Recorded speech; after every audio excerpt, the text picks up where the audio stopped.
begin, you will need scissors, tape, an even number of straws, and 2 separate balls of yarn.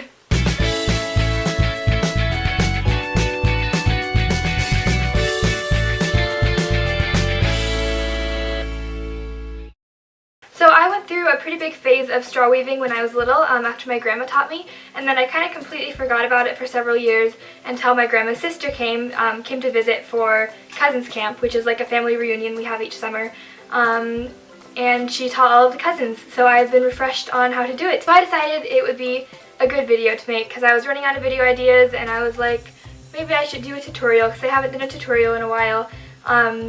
So yeah, if you're watching this, I might be at VidCon. I don't know whether I'm going to get around to posting this before VidCon or I'm going to post it or upload it unlisted and then post it when I'm at VidCon, because it will be pretty hard to make a video while I'm on vacation, because I'm not bringing my computer, so I don't want to like have to edit it with my phone and everything.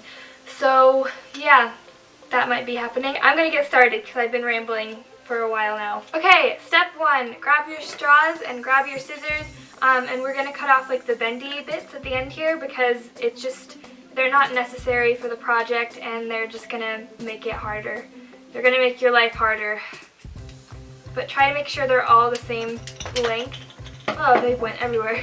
Alright, so just with the little pieces, just kind of put those aside, and this is what we're going to focus on. So I mentioned that you need 2 separate balls of yarn. You can use the same yarn if you want, it just kind of makes it simpler to use 2 different colors. You need one that you're going to use for like the project that you want the color of the project to be, and then the other one is not going to be showing. It's just going to be kind of like the base, and then you're going to be using this to kind of cover it up. So if that makes sense. It might make more sense once I explain it better. I'm going to use this yarn. By the looks of it, I'm guessing that the cats tore it apart or something, or used it for some sort of project, and then tried to like wind it back up because it looks kind of strange. It's like a little baby. Here's the head and here's the little blanket. Anyway, this is the one that's not going to be showing, and this is the one I'm going to use for the project that I'm going to use to show you today. So I have 4 straws here. An even number of straws would be best, but you can do 4, 6, or you can try to do like 10 or something, which I've never tried to do. But I just have 4 here today to keep it simple. So with the yarn that you do not want to be showing, cut off a piece of yarn for each straw to be the base. So if you want to make a scarf, you want to make it each piece like scarf length. If you want to just make a little sample project like I'm doing, I'm going to do it like a little bit shorter than this, like maybe this length. So to make sure they're all the same length, just kind of pinch it here and then fold it over. I hope you can see what I'm doing. And then do that again, and then do that again. So you have like the 4 strings here, and then cut them off of the yarn. And then we are done with this yarn. So I'm going to put it over here. So now we have these, and since I like wrapped it around, I'm just going to kind of cut off the ends here, so it's 4 separate pieces. Basically, you have 4 strings of all the same length, the length that you want your project to be. Step 3, we're going to put them through the straws. Just kind of try to put the straw through and then like lower it down, which I'm not going to be able to do. Oh, here we go. And then you put it down. If you don't mind putting your mouth on the straws, you can also just kind of suck the yarn through the straw. And once you've gotten here, just fold it kind of over the edge like this, the piece of yarn over the edge of the straw. Grab a piece of tape, which you might want to do before you pull the straw up. Tape it really well because you do not want the yarn to come out. So we have this, and then we do this with all 4 of them, or the rest of the straws that you haven't put the yarn through yet. So now we have these 4, and then you grab the bottom and you tie a knot. So essentially we have 4 straws with yarn coming out of the bottom tied together. So think of this as sort of our loom, or like the base that you're going to use to straw weave on. So now grab your other ball of yarn and find the end, which is right here. That wasn't so hard. Remember, this yarn is the one that you want showing on your project, so it's going to be the color of your final scarf or belt or whatever you want to make with your straw weaving. You are going to take your straws, make sure they're in the right order. So an easy way to do that is to just kind of hold it by the knot and then just kind of flatten it out and make sure they're all in the right order. Grab the yarn that you want to be showing and tie it around one of the straws on the edge, so either the blue one or the orange one in my case. So once you have a secure knot, you can cut off the extra bit here if you want. Okay, now it's time to get started for reals. So with the yarn that you want to be showing, wrap it around So we're going to go over this one and then under this one, over this one, under this one. Once you get to the end, you can wrap it back around and go over this one, under this one, over this one, under this one. And then you just keep going like that. When you get to the end, just wrap it around and keep going the opposite way. So think of it as almost a sort of checker pattern. You just keep going and try to kind of push it down, not too much, but once in a while, just if you want it to be tighter. It's going to be kind of hard to hold all the straws together at first, especially if you have more than 4. But once you kind of get to the end of the straws, then it's going to be a lot easier because they're kind of all going to be securely tied together with the new yarn.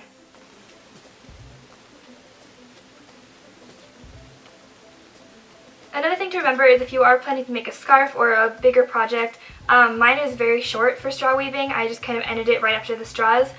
Usually the straws are just kind of the gateway into the yarn, and there should be like quite a bit more yarn down here. So the majority of the project is going to move onto the yarn, and the straws is just kind of a way to get it onto the yarn.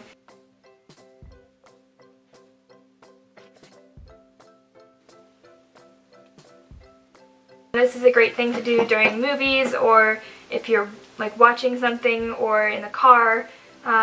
Those are my main 2 examples, but you know, when you're doing something that doesn't take your hands.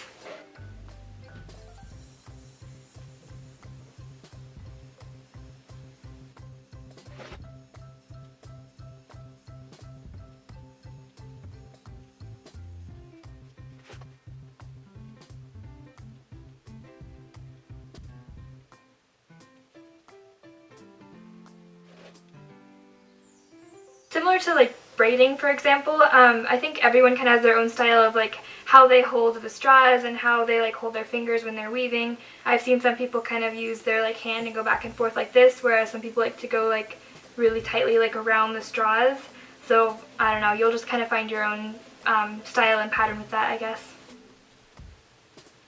When your project gets long enough that it gets to the bottom of the straws, don't worry about trying to push the rows down. Just keep weaving and it should move down naturally. Unless you've been weaving really tightly, in which case you might have to push it down like a little bit, just be careful. The other thing that you can do when the yarn gets to the bottom and you feel the need to kind of like push it down a little bit, or you need more room to weave at the top, is you can grab the straws and just kind of pull them up, and they should just kind of move naturally, and then it moves on to the yarn. So there are ways to kind of cheat your way out of that, but really only pull the straws up or push the rows down as much as you absolutely need to, because you really shouldn't have to do that very much. So then once your main yarn moves off the straws, which clearly is what's supposed to happen, then it just kind of think about it as though the yarn has kind of replaced the straws. The straws are really only there to make the weaving easier. They don't really play a part in the final project. So just keep going for a little while longer and then I'll show you how to tie it off. It is possible to tie off the project and keep going with a new ball of yarn. So if I wanted to like stop this yarn and continue with a new yarn, I would have to just cut this and then tie the old yarn to the new yarn and then just keep going. Just make sure it's securely tied.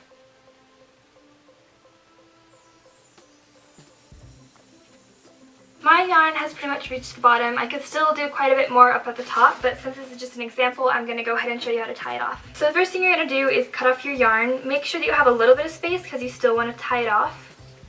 So there we go. And then just tie it onto any one of the straws. So now it looks like this.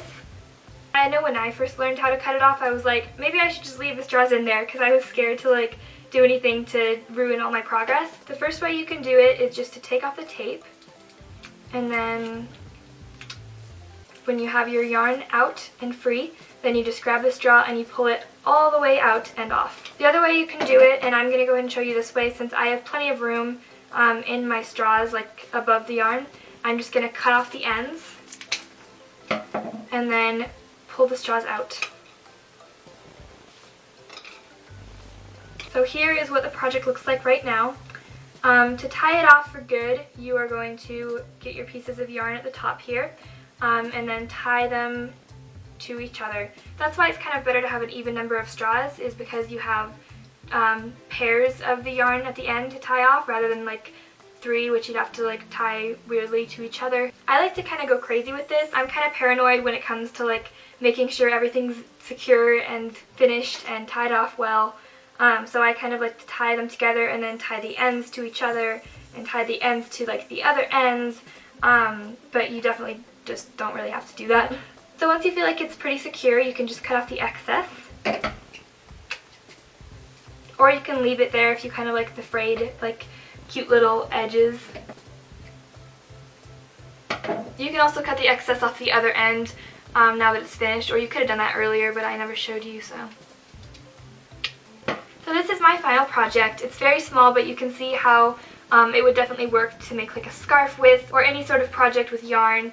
It's kind of like knitting, except it's just kind of a bunch of rows, and it's weaving, so it's not as complicated, and it's definitely like a lot faster and simpler. So to show you a better idea of what a scarf would actually look like, I made this a while ago. It's not terribly long, but it works. And it's pretty tight because I wanted it to be pretty thick.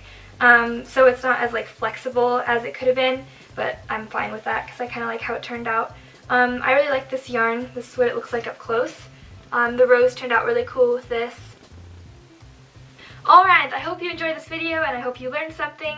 Remember to like this video if you enjoyed it and subscribe to see new videos every week. Please let me know in the comments below if you end up trying this, and if you post your projects on Twitter or Instagram, then please tag me at MayaESBode. Happy summer, and I will see you guys all next half of a week, whenever. I don't know when I'm going to post this, but I'll see you soon. Bye guys.